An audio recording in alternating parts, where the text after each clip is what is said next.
Hello there, my beautiful book lovers. My name is Kimia, and welcome back to my Christmas nook. Once again, it's December. The year it's ending, thank God.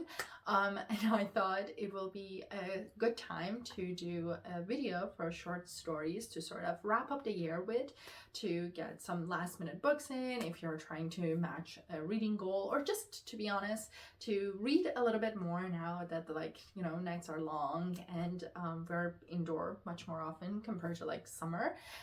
And so I thought to do this video. So let's get into it.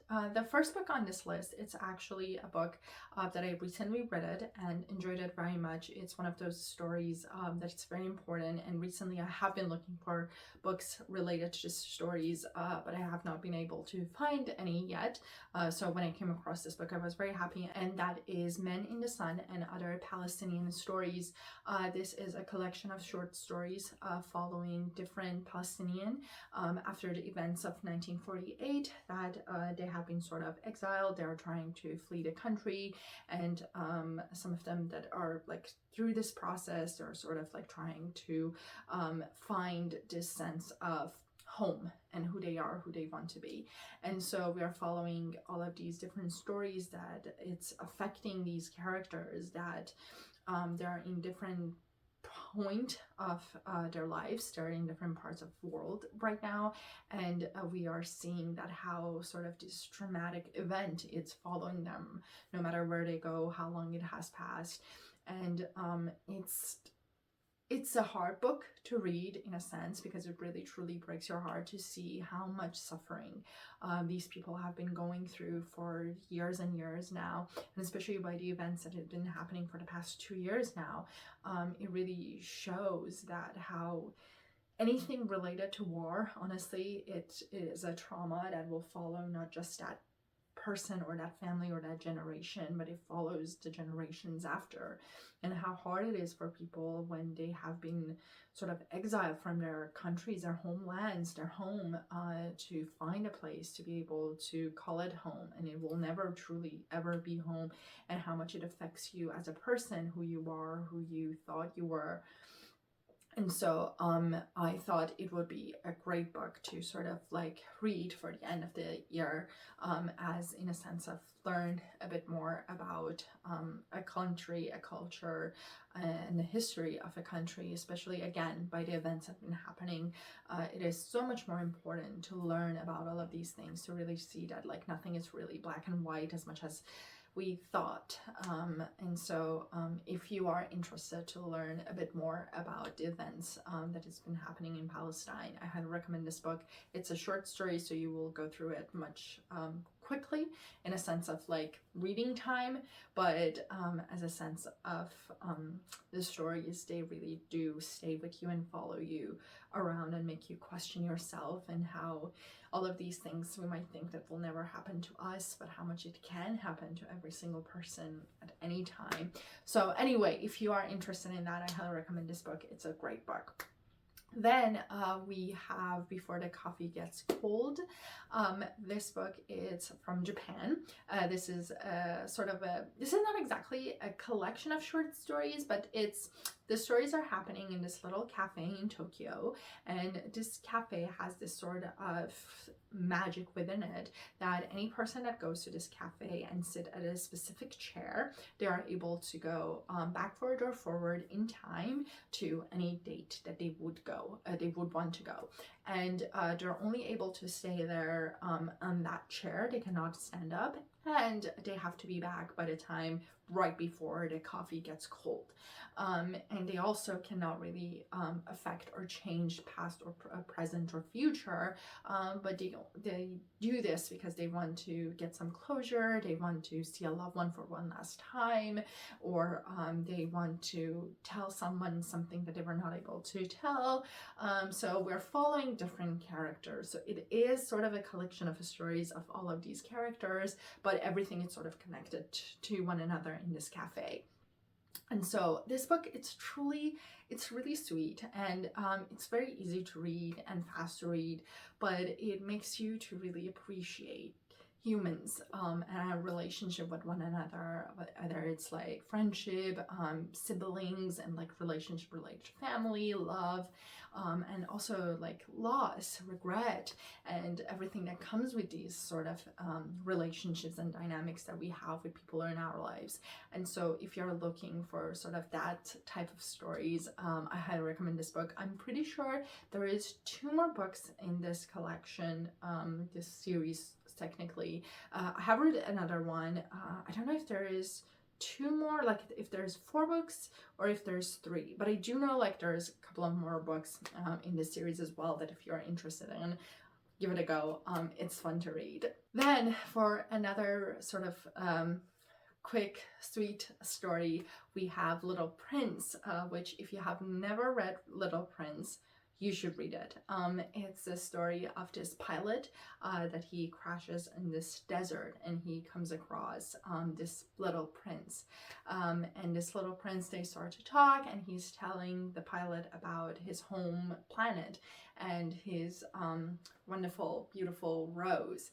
And the prince is telling the pilot about his adventure and how he ended up on Earth from his planet, and we're sort of following his journey.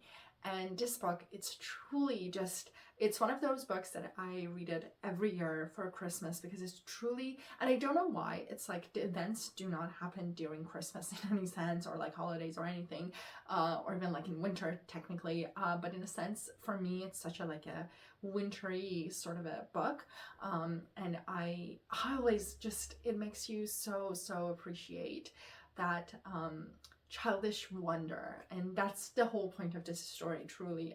If you have ever thought that, like, you know, it's a children's book and you might not enjoy it or enjoy it as much, honestly, it's not like that. It's truly a book that maybe it's a children's book, but it has been for adults, really, to remind you of that innocence and curiosity, sense of curiosity that children do have, we all used to have, and as we get older, we sort of lose it and are sort of crammed into this little box. And so it's wonderful. It's a beautiful story. It's so lovely and makes you to sort of want to go back to that sense of childhood wonder, you know. And so if you have not read it, or it has been a while, I highly recommend to give it a go, because it's always fun to really like go back to those type of stories. Then moving back to Asia, we have Kim Ji-young, born 1982. This is a story of a woman, Kim Ji-young. She is in South Korea, and we are following her from her childhood all the way to when she is married and has kids. And we are seeing the struggles of women in South Korea, and how much the sexism that is in that society is affecting them emotionally, mentally, and it's such a burden on them, especially by the time that they're married and are moms. And it's a fantastic story. It's one of those stories because we're following her story through her psychologist, and he is telling her a story, and that's the important part of it, that like he, despite the relationship that he has with this woman, and like, you know, how he's trying to understand her, at the end of the day, because he's a man, he has also those sets of beliefs that he has sort of grown up with and was part of this society. And so it's a beautiful story. It's not a hard read, but it's a hard sort of a story that it touches your heart in a sense that makes you really question your role in this sort of patriarchal sort of society and world, and makes you question what are those sort of beliefs that you grew up with, and it's at the back of your head, and that you might not realize that you have them even as a woman. And so if you are interested to learn about a different culture and the struggles and everyday lives of a person in that society, I highly recommend this book, because again, it's always really fun to learn about other cultures and to see how at the end of the day we are all, in some sense or another, living the same lives in the same sort of society, as much as they are different in a lot of different aspects. At the end of the day, when it comes to roots of it, it's the same. So if you're interested in that, I highly recommend to give this book a go.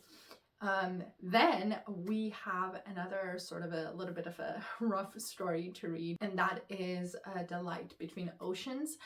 This story is it's happening in Australia, and we are following Tom. He's a World War One veteran, and after the war it's over, he finds this job to take care of this sort of lighthouse.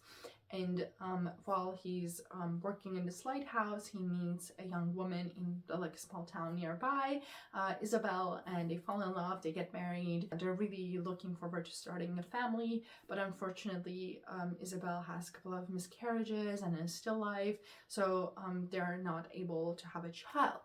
And then one day, while Tom is outside, there's this boat that it's sort of washed offshore, and there's a man and a child in it, and the man is actually unfortunately dead.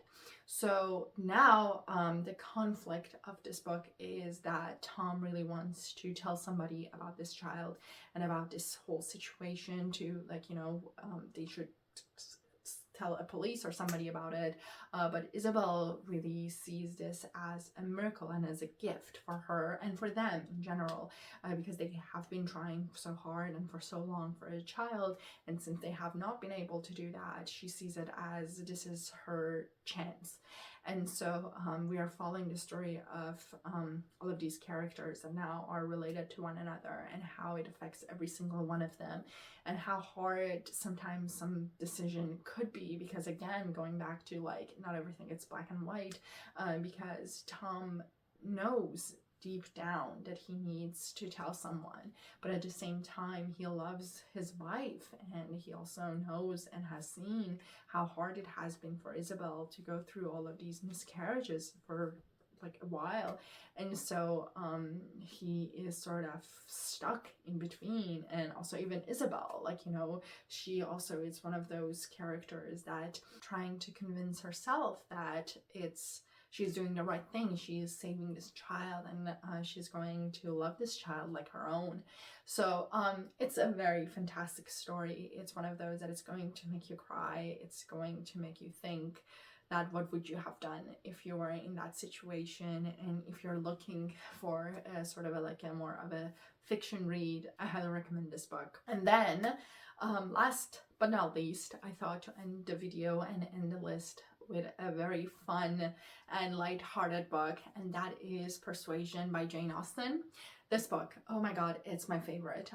If you have not read Persuasion, what are you doing?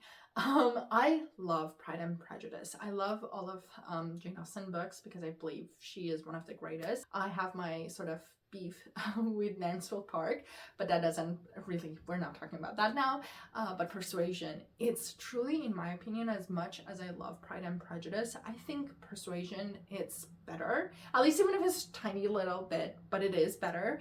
And this story, it's about Anne Elliot, and she is this young girl that is in love with Wentworth, and they want to get married. They're very, very much in love, but unfortunately, because Wentworth doesn't come from money, her family are very against it, so she's sort of persuaded to end the engagement and leave Wentworth. So then fast forward, we are at the present, and it has been a couple of years, and Wentworth has joined the sort of Navy, and now so he has sort of a rank and money, and he's back, and Anne feels that she's not going to get a second chance, and she realized how much she still loves Wentworth, but it feels like, you know, that was a chance that she sort of missed. And so we're going to follow these two characters through their journey of how they're going to sort of come back together, and how they're going to resolve this situation, and how they're going to grow and learn from their mistakes from the past. And so honestly, if you have read it, go read it again, because it's never like, it's like, honestly, with all of like Jane Austen books, it's never enough. You have to read it and reread it and reread it again. And this book, it's so funny and witty and fun, and just, it's lovely that and I don't know why, but again, it's similar to like Little Prince, that this book in general, like Jane Austen, for me, it's either spring or winter. And I don't know why, because like I mean with the spring I can see it, because like a lot of those books has those elements of like, you know, springy, and they're going to picnic and stuff of that nature, but like not as much as like wintry things. But still, for me, like winter is such a great time to read Jane Austen. And so if you have not read these books, highly recommend it. It's super fun. And if you might think that it's like, you know, it's a classic, it might be a little bit hard to read or hard to follow or whatever, don't. That does not apply to Jane Austen. Absolutely not. All of her books are so fun, and she is so, honestly, such a genius and so talented that when you read these books, you will not believe that these are like classics. They are so like still contemporary. At least I feel that way about her, and so I cannot recommend this book enough. So just go read it. And before we wrapped up the video, there's two other books that I sort of like didn't want it to include it, but sort of like they're just reminder or bonuses. And first one is Hobbit. If you have not read Hobbit, or it has been a while, go read it. Hobbit is truly like, that one is winter, you know, that one is just like truly wintry. And the other one, it's Anne of Green Gables. That one, it's a little bit more springy, so that's the reason I didn't want to include it in the main list. But it's a short book that it's fun to read. So those are the two sort of bonuses at the end.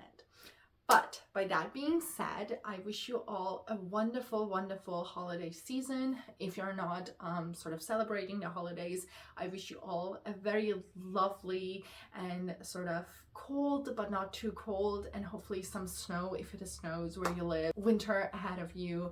And till the next video, happy reading.